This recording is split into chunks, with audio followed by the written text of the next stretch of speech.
সেদিন প্রচণ্ড ঠান্ডা পড়েছিল। বাইরে ছিল হাট কাঁপানো ঠান্ডা আর প্রবল বাতাস। আমার ঘরের জানালা ঠিকমতো বন্ধ হচ্ছিল না, তাই আমার ভাগ্নে এসে বলল, মামি, আমি আজ আপনার ঘরে থাকতে চাই। তার কথা শুনে আমি তাকে আমার বিছানার এক পাশে জায়গা করে দিলাম। রাত গভীর হতে তাপমাত্রা আরও কমতে শুরু করল। হঠাৎ সে বলল, মামি, ঠান্ডায় আর টিকতে পারছি না, আমি আপনার পাশে শোব। আমি কিছু না ভেবে তাকে পাশে জায়গা দিলাম। তারপর মাঝরাতে হঠাৎ সে আমাকে, আমি অর্পিতা। আমি দেখতে অনেক সুন্দর ছিলাম। গায়ের রং ছিল একদমই ফর্সা। নিজের শরীরের অনেক যত্ন নিতাম, তাই আমার তেমন বয়স বোঝা যায় না। আমি সব সময় হালকা পোশাক বা ছোট আকারের পোশাক পরতে অনেক ভালোবাসতাম, যা আমাকে আরও অনেক আকর্ষণীয় করে তুলত। সেদিন আমি শহরের একটি পার্কের পাশে গিয়েছিলাম। পার্কের পার্কিং এলাকায় অনেক ভিড় ছিল। আমি একটু এগিয়ে দেখি, আমার পুরনো বান্ধবী সেখানে দাঁড়িয়ে আছে আর তার ছেলে পাশে বসে রয়েছে। তার চেহারা দেখে মনে হলো হয়তো সে কোনো দুর্ঘটনার শিকার হয়েছে। আমি তৎক্ষণাৎ তাকে গাড়িতে তুললাম এবং হাসপাতালে নিয়ে গেলাম। তার অবস্থা খুব গুরুতর ছিল। হাসপাতালে পৌঁছে তাকে ভর্তি করালাম। ফর্ম পূরণ করার পর যখন আমি তার ছেলের পাশে বসলাম, তখন সে আমার দিকে তাকিয়ে মৃদু হেসে বলল, আপনি আমাদের জন্য যেন একজন দেবদূত হয়ে এসেছেন। ধন্যবাদ। ছেলেটির বয়স 15 হবে, সে হয়তো তখনও আমাকে চিনতে পারেনি।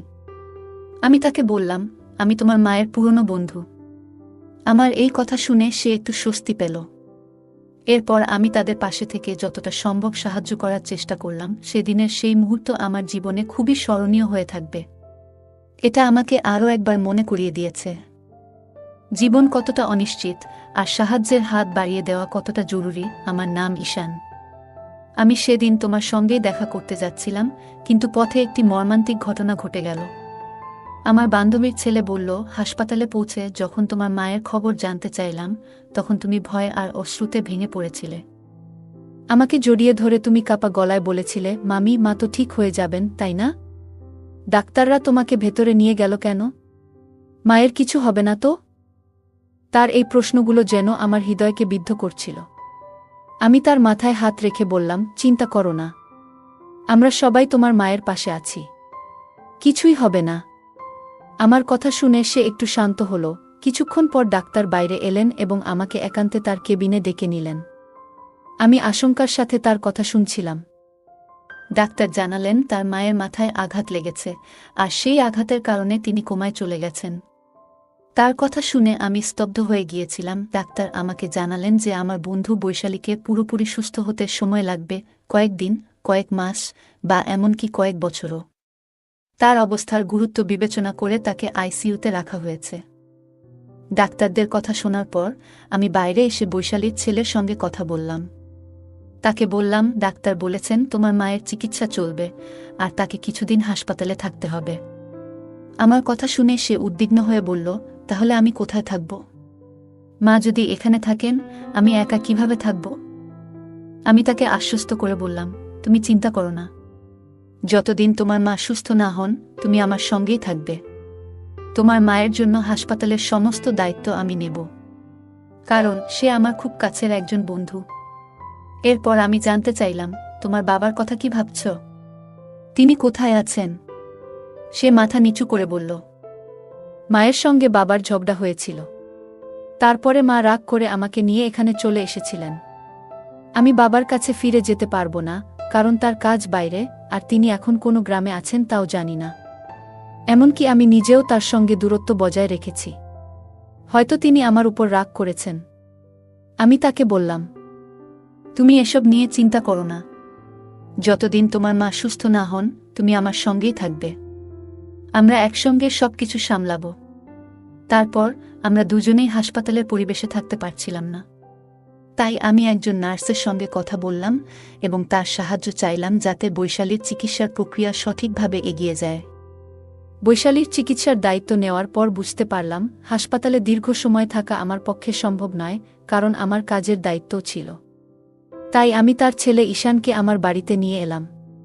বাড়ি আসার পথে তার জন্য কিছু প্রয়োজনীয় পোশাক কিনে দিলাম, কারণ তার কাছে তেমন কিছুই ছিল না। সেদিন ঈশান খুবই মনমরা ছিল। রাতে আমি অনেকবার তার রুমের সামনে গিয়ে দেখেছি সে কেমন আছে। জানতাম সময়ের সঙ্গে সঙ্গে সে স্বাভাবিক হয়ে উঠবে। পরের কয়েকদিন আমি তাকে হাসপাতালে নিয়ে গিয়ে তার মায়ের সঙ্গে দেখা করিয়েছিলাম। এছাড়া বৈশালীর দেখভালের জন্য আমি হাসপাতালে নার্সদের সঙ্গে কথা বললাম এবং তাদের সাহায্যের জন্য অর্থ প্রদান করলাম। কারণ প্রতিদিন সেখানে যাওয়া আমার পক্ষে সম্ভব ছিল না। ধীরে ধীরে ঈশান আমার বাড়ির পরিবেশে মানিয়ে নিতে শুরু করল। তবে বাড়িতে দীর্ঘ সময় কাটাতে গিয়ে সে একটু একঘেয়েমিতে পড়ে যাচ্ছিল। আমি তাকে বললাম, ঈশান, পরের বছর তোমার কলেজ শুরু হবে। তোমার শরীরও ভালো আছে। তুমি যদি চাও তাহলে জিমে ভর্তি হতে পার। আমার পরিচিত একটি ভালো জিম আছে, সেখানে তোমার ভর্তি করিয়ে দিতে পারি। এছাড়া তুমি ডান্স ক্লাস বা মিউজিক ক্লাসেও যোগ দিতে পারো।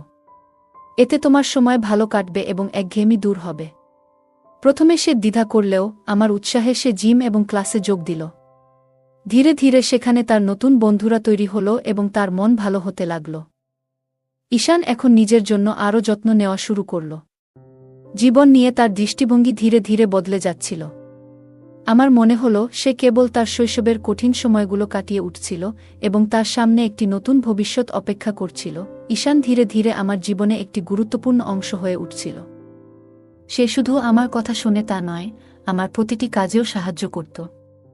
আমি দেখলাম জিমে যাওয়ার জন্য তার শরীরের সঠিক যত্ন নেওয়া খুবই জরুরি। তাই আমি প্রতিদিন তার জন্য পুষ্টিকর খাবারের ব্যবস্থা করতাম। এক রাতে আমি ঈশানের ঘরে দুধ নিয়ে যাচ্ছিলাম। হঠাৎ দরজার সামনে আমার পা পিছলে গেল এবং আমি মেঝেতে পড়ে গেলাম। ঈশান দ্রুত ছুটে এলো।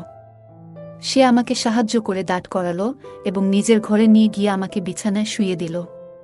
তার এই সাহসিকতা এবং যত্নশীলতা দেখে আমি অবাক হয়ে গিয়েছিলাম। সে আমার হাত থেকে পড়ে যাওয়া দুধ পরিষ্কার করল এবং তারপর খুব যত্ন সহকারে আমার পায়ে মালিশ করতে শুরু করল।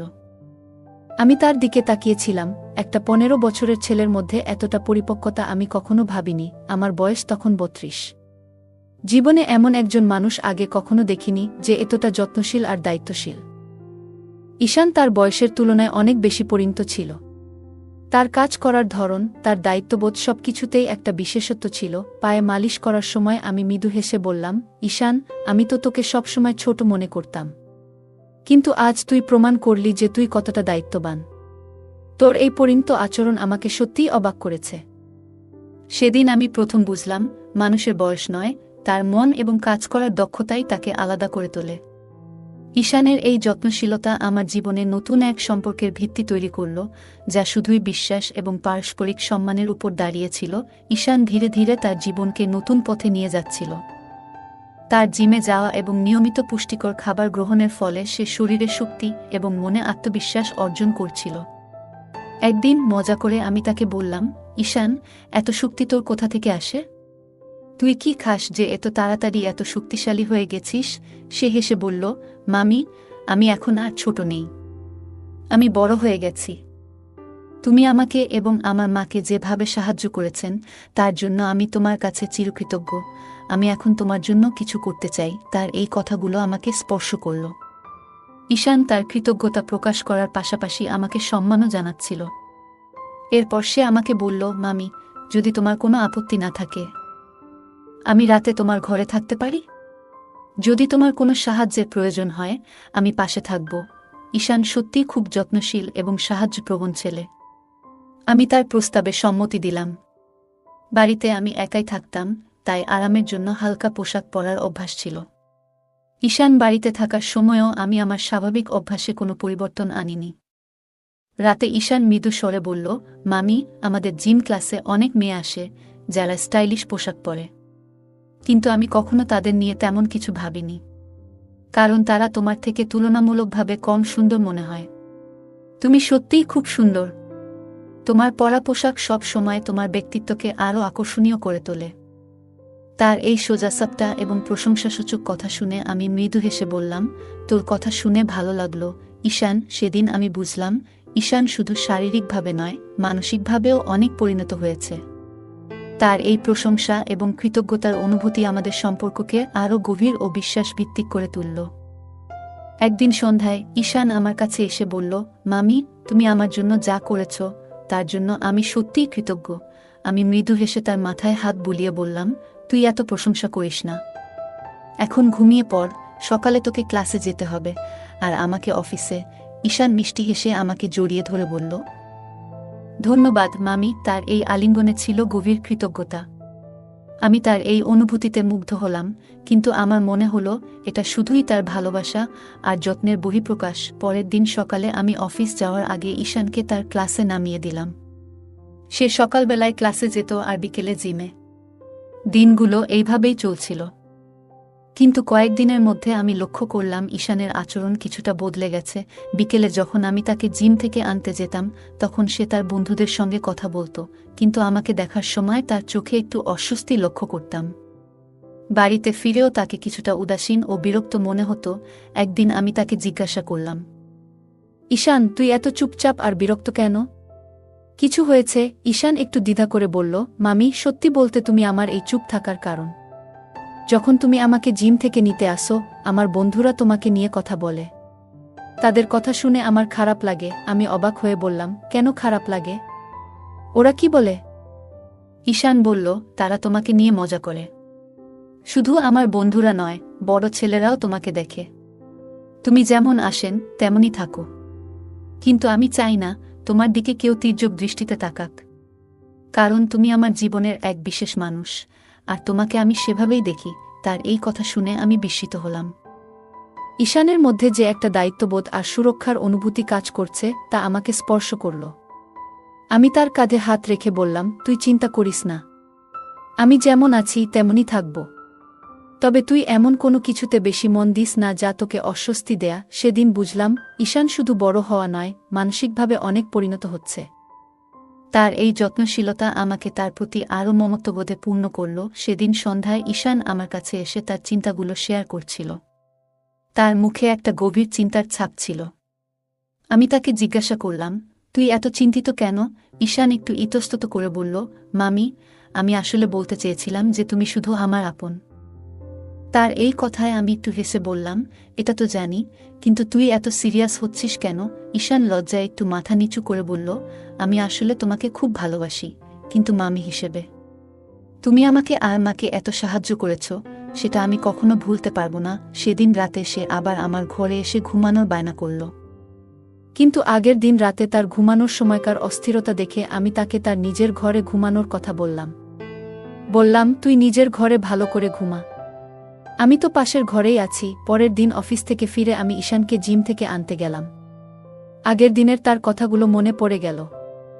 একটু মজা করার জন্য আমি সেদিন একটু ভিন্ন পোশাক পরে গেলাম, যা আগের দিনের পোশাকের চেয়েও একটু ছোট হবে। যখন জিমের বাইরে দাঁড়িয়ে স্কুটির হর্ন বাজাচ্ছিলাম, ঈশান জানালা দিয়ে আমাকে দেখছিল। তার কয়েকজন বন্ধু তখন তার সঙ্গে ছিল। আমি তাকে একটু মজা করার জন্য চমকে দিতে চেয়েছিলাম। কিছুক্ষণ পর ঈশান দৌড়ে এসে আমার পেছনে বসে বলল, মামি, তুমি যা করছো সবই আমার জন্য স্পেশাল, কিন্তু তুমি এমন করে আমাকে আর চমক দিও না। তার এই সরল কথায় আমার মন ভরে গেল। ঈশান ধীরে ধীরে পরিণত হচ্ছিল। তার যত্নশীলতায় আমি প্রতিনিয়ত মুগ্ধ হচ্ছিলাম। এটাই ছিল আমাদের সম্পর্কের গভীর বন্ধন, যেখানে আমরা একে অপরের প্রতি মমতা ও ভালোবাসা দেখাতাম। আমরা তখন বাইকে ছিলাম। আমার মনে হচ্ছিল কিছু একটা অস্বাভাবিক ঘটছে, কিন্তু তেমন গুরুত্ব দেইনি। হঠাৎ সে আরও কাছে এসে আমাকে ধরে বসল। এক হাত রাখল আমার হাঁটুতে আর অন্য হাত কোমরে। আমাদের মধ্যে কোনো দূরত্বই যেন ছিল না, এতটাই ঘনিষ্ঠ হয়ে বসেছিল। সময় গড়িয়ে সন্ধ্যা নামতে শুরু করেছিল। তার এমন আচরণে আমি ভীষণ অস্বস্তি অনুভব করছিলাম। আমি গাড়ি রাস্তার পাশে থামিয়ে তাকে নামতে বললাম। সে নামার পর আমি রাগী গলায় বললাম, তুমি এটা কি করছো? তুমি কি জানো তুমি কিভাবে আমাকে স্পর্শ করছো? সে হেসে বলল, তুমি যদি আমাকে চমকে দিতে পারো, আমি কি একটু মজা করতে পারি না? আমি তো আগেই বলেছিলাম যে জিমে এমন ছোট পোশাক পরে আসো না, কিন্তু তুমি ইচ্ছে করেই আমার সামনে আরও ছোট পোশাক পরে এসেছিলে, তাই আমিও মজা করলাম। আমি হতবাক হয়ে গেলাম। ঈশান কেন এমন করল তা বুঝে উঠতে পারছিলাম না। হয়তো সে আমাকে নিয়ে উদ্বিগ্ন ছিল। জিমের অন্য ছেলেরা আমাকে দেখছে বলে তার এই আচরণ। আমি শান্তভাবে বললাম, ঠিক আছে, মাফ করে দিলাম। তবে এরপর যদি তুমি ভালোভাবে বসো, তাহলে আমি তোমাকে বাড়ি পৌঁছে দেব। ঈশান তখন ক্ষমা চেয়ে আমার সঙ্গে বাড়ি যাওয়ার জন্য রাজি হয়ে গেল।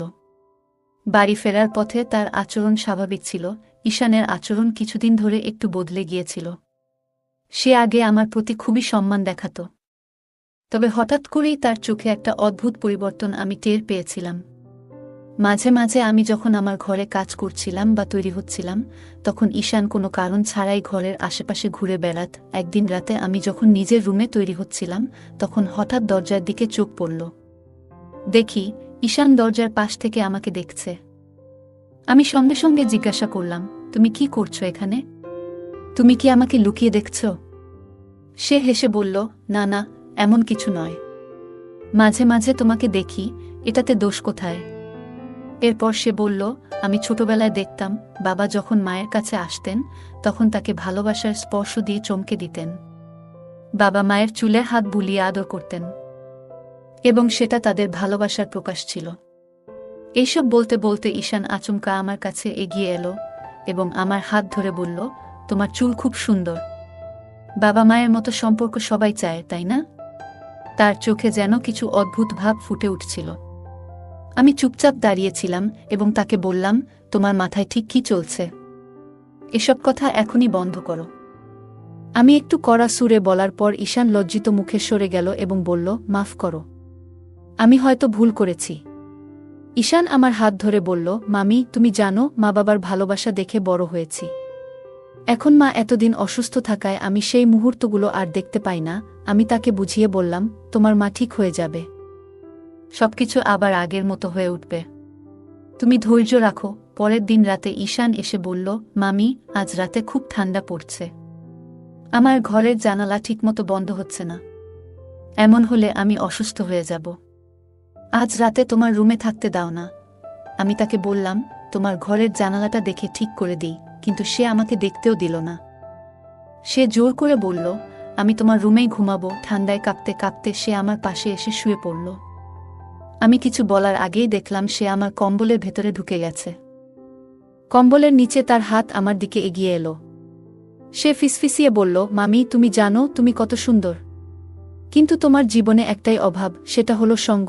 তুমি এমন একজন মেয়ে যার জীবন একা থাকা উচিত নয়। আমি শান্তভাবে তাকে বললাম, তুমি এখন শুয়ে থাকো, আমি সবকিছু ঠিক রাখব। তবে তোমার এই চিন্তাভাবনা বন্ধ করো। ঈশান হঠাৎ করে আমার দিকে এগিয়ে এসে বলল, তোমার সৌন্দর্য আমাকে মুগ্ধ করে। আমি আর দূরে থাকতে পারছি না। আজ থেকে তোমার যত্ন নেওয়ার দায়িত্ব আমার। তার আচরণে আমি অবাক হয়ে গেলাম। সে আমার কাছে এসে ফিসফিসিয়ে কিছু বলতে চাইল, কিন্তু তার চোখে একটা অদ্ভুত দৃষ্টি ছিল। আমি সতর্ক হয়ে গেলাম। হঠাৎ বুঝতে পারলাম সে কিছু করতে চাইছে যা অস্বাভাবিক। আমি দ্রুত চিৎকার করে উঠলাম, ঈশান, তুমি কি করছো?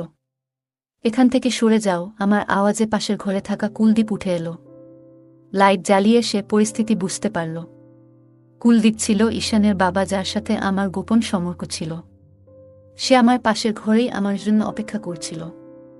কুলদীপ এগিয়ে এসে ঈশানকে বলল, তুমি এভাবে আচরণ করছো কেন? এটা কি ঠিক? ঈশান একটু থেমে বলল, আমি জানি না কেন, কিন্তু আমি নিজের আচরণ নিয়ন্ত্রণ করতে পারছি না। আমি কুলদীপের দিকে তাকিয়ে বললাম, তোমার ছেলের এই আচরণ আমার জন্য খুব অস্বস্তিকর। তুমি তার সাথে কথা বলো এবং বোঝাও যে এই ধরনের আচরণ গ্রহণযোগ্য নয়। কুলদীপ ঈশানকে নিয়ে বাইরে চলে গেল, আর আমি মনে মনে ভাবলাম, এমন পরিস্থিতি যাতে আর না হয় তার জন্য সবাইকে সতর্ক হতে হবে। ঈশান আমার দিকে তেড়ে এলো, কিন্তু তখনই কুলদীপ তাকে ধরে থামিয়ে দিল। ঈশান রাগে বলল, তোমার কথাগুলো শুনে আমি আর চুপ থাকতে পারছি না। তুমি জানো, কিছুদিন আগে আমার হাতে একটা চিঠি এসেছে। সেটা আমার মায়ের লেখা। যখন আমি সেটা পড়লাম তখন সবকিছু পরিষ্কার হলো। সে থেমে একটু গভীর নিঃশ্বাস নিয়ে বলল, গত কয়েক মাস ধরে মা বাবার মধ্যে অশান্তি চলছিল। শুরুতে আমি কিছুই বুঝতে পারছিলাম না, কিন্তু ধীরে ধীরে জানলাম বাবার জীবনে অন্য একজন নারী এসেছে। সেই কারণেই তাদের সম্পর্ক এতটা খারাপের দিকে গেছে। আমি স্তব্ধ হয়ে তার কথা শুনছিলাম। ঈশান বলল, মাকে জিজ্ঞেস করেছিলাম, কিন্তু মা কখনো বাবার সম্পর্কে খারাপ কিছু বলেনি। একদিন গার্ডেনে মা তোমার সঙ্গে কথা বলেছিল, সেটা আমি শুনেছিলাম। পরে যখন মায়ের অ্যাক্সিডেন্ট হলো, তখন হাসপাতালে থাকা অবস্থায় সেই চিঠিটার কথা জানলাম। আমি জানি তুমি সেই চিঠিটা লুকিয়ে রেখেছিলে। তার চোখে রাগ আর কষ্ট মিশেছিল। সে বলল, তোমার মতো মানুষদের কারণে মানুষ বিশ্বাস হারায়। তুমি কিভাবে অন্যের জীবনে এতটা নষ্টামি করতে পারো? তোমার মতো মানুষ কখনো কারো সত্যিকারের ভালোবাসা পেতে পারে না। আমার মা শেষ পর্যন্ত তোমার মতো একজনের কারণে এই অবস্থায় পড়েছে। আমি হতবাক হয়ে গেলাম, কিছু বলার ভাষা হারিয়ে ফেলেছিলাম। কুলদীপ তাকে শান্ত করার চেষ্টা করছিল। পুরো পরিস্থিতি এতটাই জটিল হয়ে উঠেছিল যে মনে হলো কিছু সম্পর্ক কখনো সহজে মিটমাট করা যায় না। সাম্প্রতিক সময়ে আমার মা এক ধরনের মানসিক অশান্তিতে ভুগছিল। তাকে প্রায়ই একটি ইনজেকশন নিতে দেখা যেত। আমি যখন কারণ জানতে চাইতাম, সে বলতো এটা একটা সাধারণ ক্যালসিয়াম ইনজেকশন। কিন্তু একদিন আমি ডাক্তারকে কথা বলতে শুনে বুঝতে পারি যে বিষয়টা মোটেই সাধারণ নয়। ডাক্তার জানিয়েছিলেন ইনজেকশনের কারণে তার শরীরে একাধিক সমস্যা তৈরি হয়েছে এবং এর ফলেই সে একদিন হঠাৎ করে অচেতন হয়ে পড়ে। সেখান থেকেই শুরু হয় তার আরও বড় সমস্যার পথচলা। এই ঘটনাগুলো আমাকে ভীষণ অবাক করে দেয়। তখন ঈশান বলে উঠল, আমার মা এতদিন ধরে যে সমস্যার মধ্যে দিয়ে যাচ্ছিলেন তার মূল কারণ তুমি তাকে এমন এক ভুল পথে নিয়ে গেছ যেখান থেকে সে আর ফিরে আসতে পারেনি। এই হাই ডোজ ইনজেকশনই তাকে শেষ পর্যন্ত কোমায় পাঠিয়েছে। আমি চুপচাপ দাঁড়িয়েছিলাম। সত্যি বলতে আমার ভিতর এক ধরনের অপরাধবোধ ছিল। ঈশান আরও বলল, আমি মায়ের ব্যাগ থেকে সেই ইনজেকশন পেয়েছি।